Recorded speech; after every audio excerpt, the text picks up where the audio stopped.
Arratsaldeon guztioi, gaurkoan ere elkarrizketaren tartea irekiko dugu hemen Hamaika Telebistan eta horretarako gurekin daukagu Ubel Potzueta, EH Bilduko kongresukidea, ongi etorri.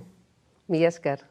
Bueno, aktualidadeak egintzen du eta aste honetan gauza ugari gertatu dira Madrilen eta horietariko batzutan EH Bildu protagonista izan da. Eta besteak beste, kongresuan lortu zuen akordioa udalei gastu muga handitzeko. Zer esan nahi du honek eta zer nolako eraginak izango ditu Hego Euskal Herriko udalerrietan? Honek esan nahi du, hasteko guk badugula zer esan, badugula gure pisua, eta badugula boterea baita ere baldintzatzeko politikak. Eta guk beti esan dugu herritarrei onurak ekarri behar dizkiegula eta argi ikusi genuen bazegoela aukera markatzeko udalen gastua. Orduan, zer suposatuko duen malgutasuna ekarriko duela superabita baldin badago udaletan eta hainbatetan eta Euskal Herrian errealitatea hori ikusten ari gara etengabe. Superabit hori ez dela joango deuda edo kentzeko. Baizik eta udalek izango dutela aukera diru horrekin edo proportzio batekin behintzat izango dutela aukera markatzeko politika sozialak eta politika publikoak. Eta horrek ekarriko dituen onurak. Orduan guk beti zaindu dugu eta ikusi dugu udalen politika eta udalen azken finean boterea herritarren hurbiltasunak hartzen dula eta guk medida honekin edo neurri honekin sustatzen dugu hori. Aste honetan ere, ikusi dugu, argazki bidez, berriro ere Alderdi Sozialistarekin bilera egin duzuela. Honek esan nahi du, batetik harremanak normaltzen doazela, eta bestetik aipatu duzunaren hildotik, EH Bilduren eraginkortasunaren inguruan aurrera urratsak emateko.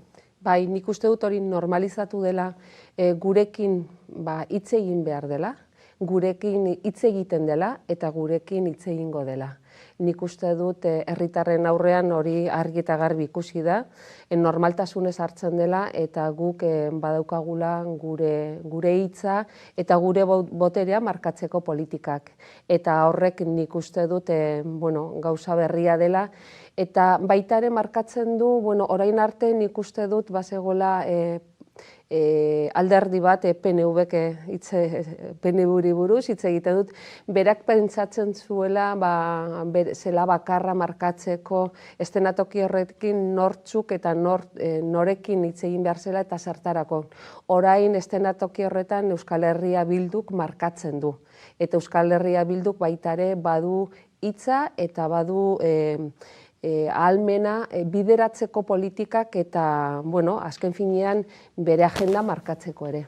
Bai, orain arte, EAJak Madrilen nolabait gainera patentatu egin du, kontzeptu bezala, Euskal Agenda deitzen dion hori, eta honetan ikusten ari gara Euskal Herriarekin lotura daukaten gaien inguruan, nolabaiteko patrimonializazio hori bukatzen ari dela, edo bestelako formulak abiarazten ari direla EH Bilduren parte hartzearekin. Hori da, Euskal Herriko edo Hego Euskal Herriko herritarren agenda Euskal Herria Bilduk markatuko duela.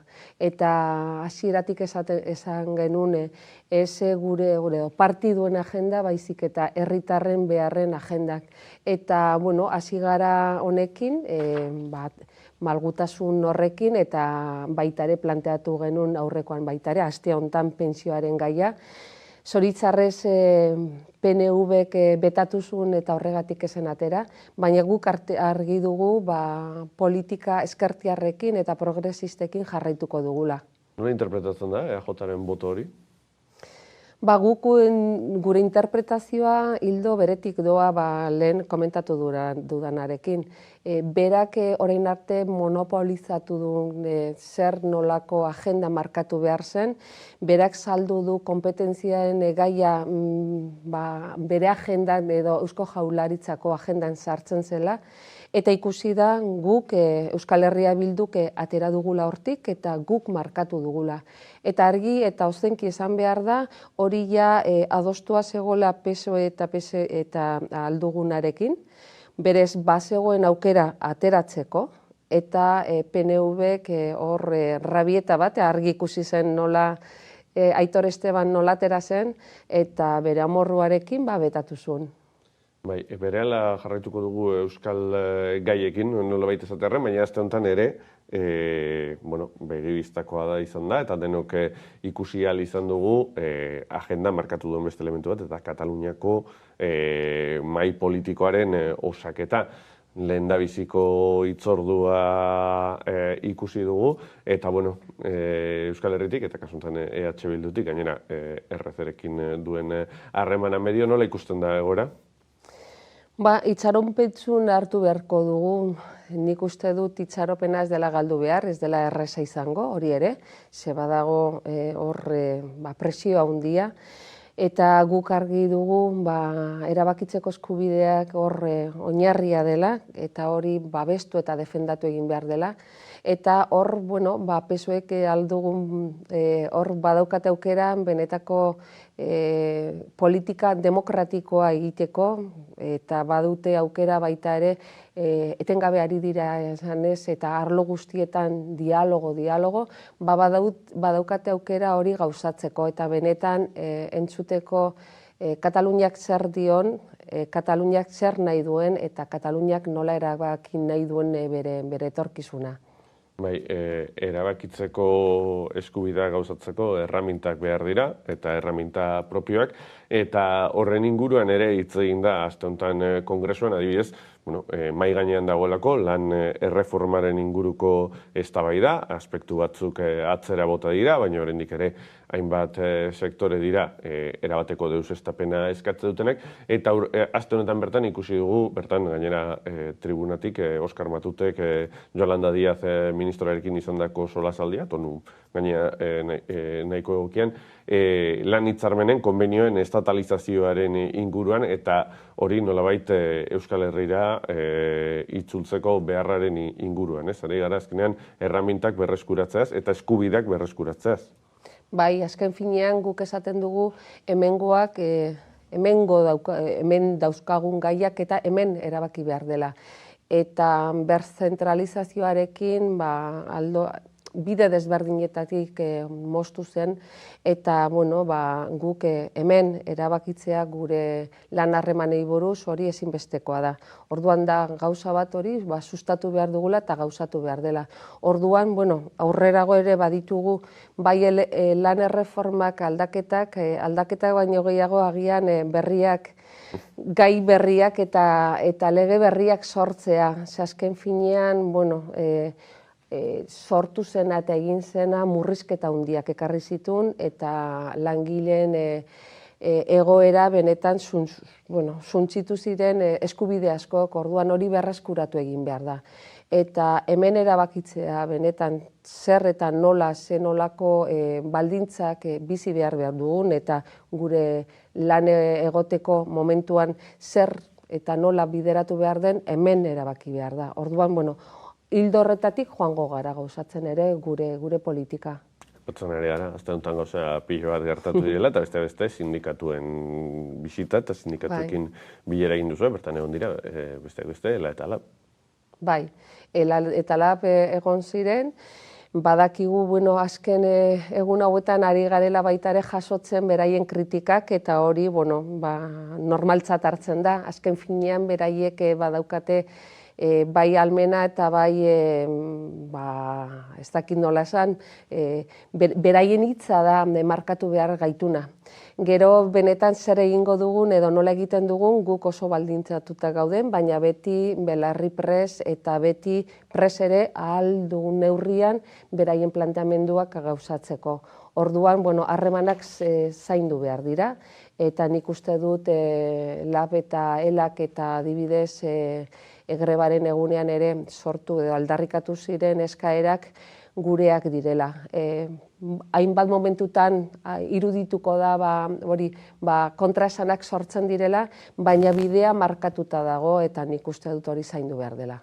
Beste gako bat, ez da aztuntakoa, aurreko astekoa da, eta lehen aipatu dugu, agendaren nolabaiteko patentazio hori, patente hori, hobe izan da, EAJak urteetan egin duena. Aurreko astean horren inguruko beste kapitulu bat ikusi genuen, bizi izan genuen, nolabait transferentzien, eskumenen egutegiaren, negoziazioaren edo nolabait azterketaren egutegia. Horren inguruan, izan duzue berririk Madrilen, zer komentatzen da bertan? Bueno, badago, ez dakit, erderaz esaten da brindis al sol, eta askotan planteatzen digute, eta EAJak esaten digu, bueno, ja lortu dugu, hemen daude, eta handik egun batzutara esaten du, ez, baina da hitz egiteko edo programa edo agenda sortzeko eta aurrerago, orduan hurbiltzen dute, irudikatzen dute ja hemen ditugula konpetentzia batzuk gauzatuak, baina berriro ere atzeratzen da. Orduan nik uste dut badela garaia 40 urte hauetan aitzaki desberdinengatik ez dira gauzatu, ez erkide autonomoko, bueno, ez Gernikako estatutoa eta ez Lofadna. Orduan, bada garaia ja gauzatzeko pendienten dauden eskumenak. Eta eskumen batzuk oso garrantzitsuak dira, danak dira garrantzitsuak, baina adibidez, bai seguridad sozialekoak edo bai pensionen gaiak, horiek bai ala bai hor gauzatu behar dira. Eta adibidez kartzelan eskumena hori gauzatu behar da ja.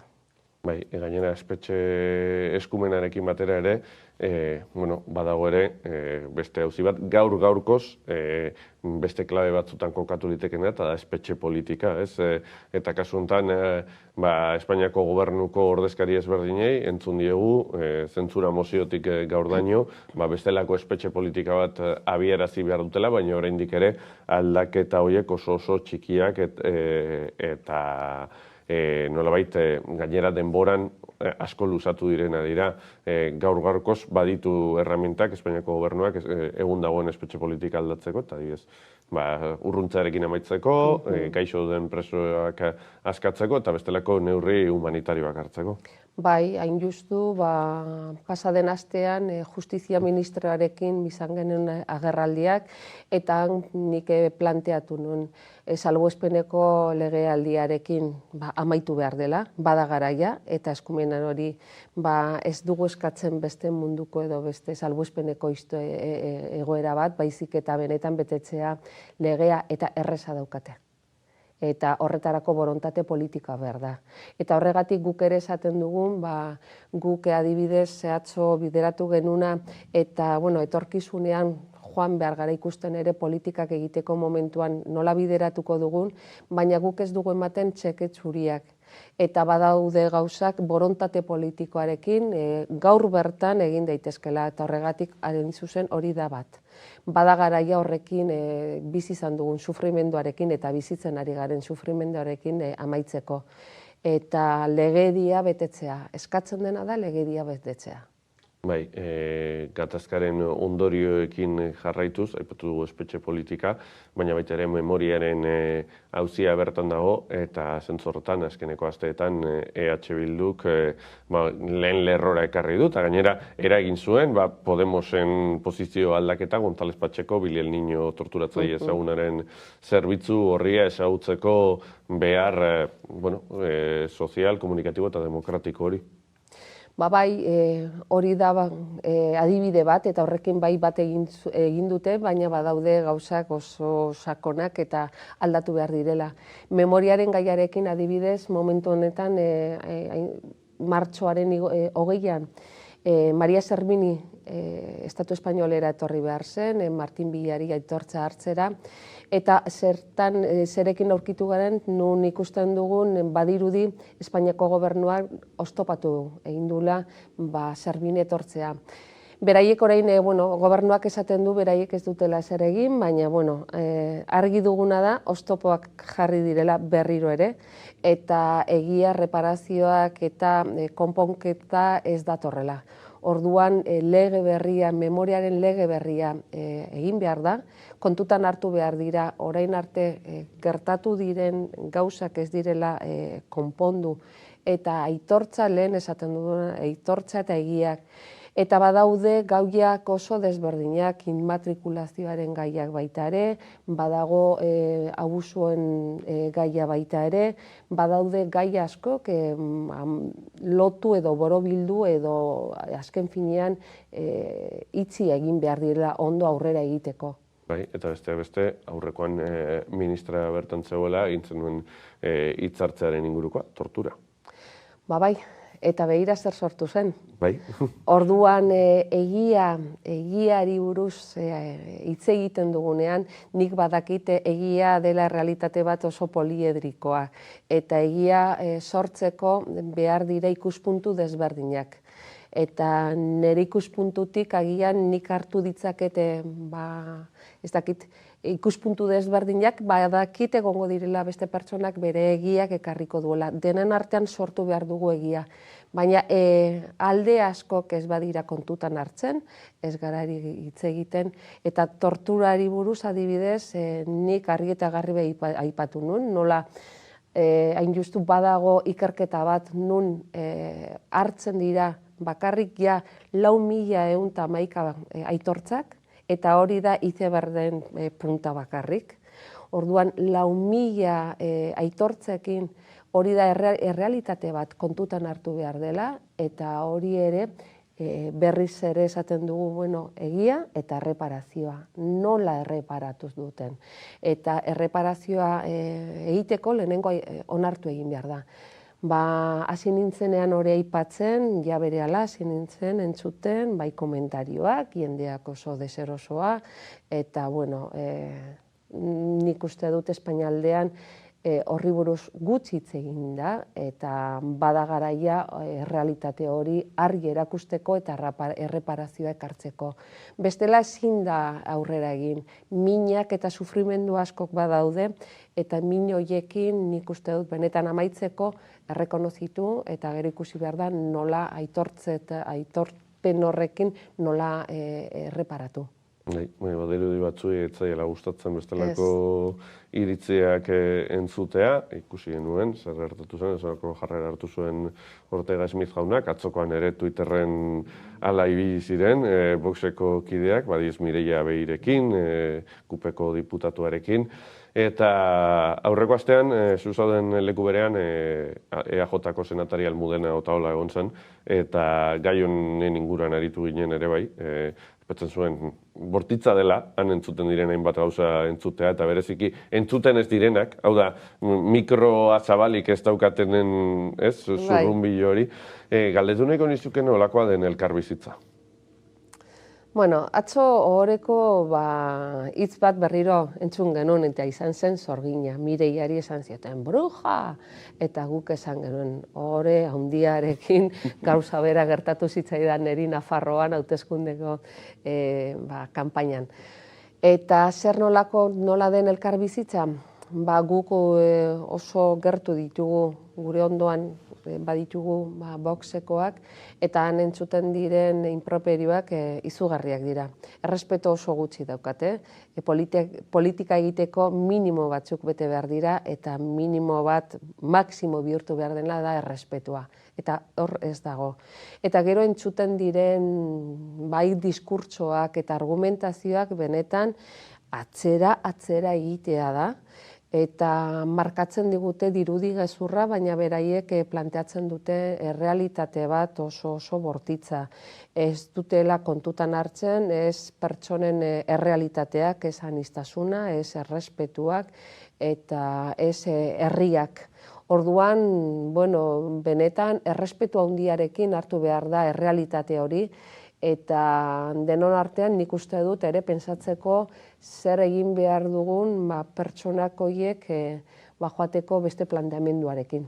Horrek ere badauka politikoki be alde bat, be txanpon bat, eta da nolabait errealitate hori egoteak eta nolabaiteko involuzio saiakera hain evidentea egoteak eramaten du ere nolabait pentsatzera egun indarrean dagoen gobernuaren jasangarritasuna edo bideragarritasuna ere ertxiki lotua dagoela horren alternatibara, eta alternatiba horrek nolabait ere denboraren makinan sartzen gaituela pentsatzera. Hala ere, oraindik ere, badaude argitzeke dauden kontu batzuk, eta beste aurre kontuena. Hasieran aipatu dugu, gastu mugarena, hori izan liteke urrats bat, baina oraindik asko eta asko negoziatu beharko da lehendabiziko aurre kontu hauek aurrera ateratzeko. Bai, hain justu atzo Baskarian horri buruz hitz egin genuen, orain beste erronka bat etortzen zaigu, lan handia, lan itzela, aztertzeko planteamendu desberdinak eta berriro ere gure ikuspuntutik, esatea gu ez gara joaten Espainiako gobernura, Espainiarren bizitza kudeatzera, gu joaten gara Madrilera Hego Euskal Herriko herritarren onurak ekartzeko. Eta argi ere, etorkizun batean berriz ere ez bueltatzeko. Orduan, hori ere argi dugu. Eta tarte horretan ikusi beharko dugu, nola kudeatzen dugun hori, eta zein izango diren gure baldintzak. Guk berriz eta etengabe esaten dugu txeke txuriek ez ditugula emango.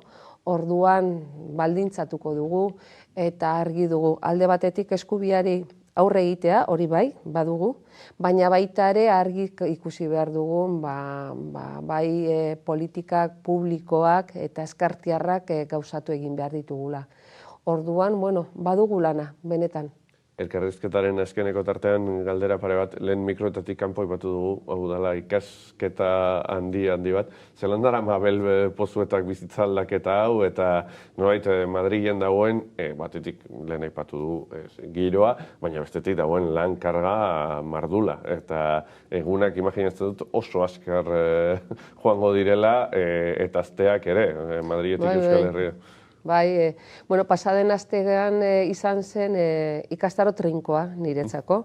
Izan zen etengabe diskurtsoak gai desberdinetaz eta prestakuntza ere suposatzen du horrek eta denbora dezente. Eta ni oso itxaronpentsu nago, benetan ilusioa handiarekin, niretzat badirudi esaldi egina dela, baina benetan ohore handia da egoteak. Eta niretzat erronka, benetan nik parte izatea, badugu lantalde oso polita, oso serioa. Esaten denean guk serioak garela politika egiteko momentuan eta talde arduratsu eta serioa dugu. Orduan erronka ere oso handia da, baina nik egia esateko nire bizitza aldatu da, baina ez horren beste. Azken finean, burua kokatu dut hortan eta buru belarri horretan, eta ilusio handiarekin benetan. Bai, eta ipatu zuz gaiak prestatu behar diela, hortaz jende askorekin egon behar da, jende asko ezagutuko da, eta hainbat gai, nolabait, ez ezagun izan daitezkenak, batean bertan murgiltze ariketa bat egiten dena. Horrek personalki ere eskatzen du ikasbide hori... Irakaspen izugarria. Hau ez da masterra, hau da unibertsitate, baina kurtsosoak, benetan. Eta horregatik ere ikusten dut izango dela modu era pertsonalean niretzat irakaspen handia. Ni ez noa ikastera, baina ikasiko dut. Ni noa politika egitera eta bai Nafarroako eta Erkidego Autonomoko herritarren aldeko politikak egitera. Baina niretzat nik argi dut hori ikasiko dudala asko. Eta azkenan, lehen galdetu izut, egoera bortitzen inguruan, eta nola baita entzuten diren. Baina imaginatzen dut ere, izango zenituela, empatia keinuak eta bestelako jarrera positiboak, ezta? Izugarria, dirudi gezurra, baina Madrilen eta kongresuan bertan nola pertsonak desberdinak hurbiltzen dira, esatera, animoak eta sostenguak ematera.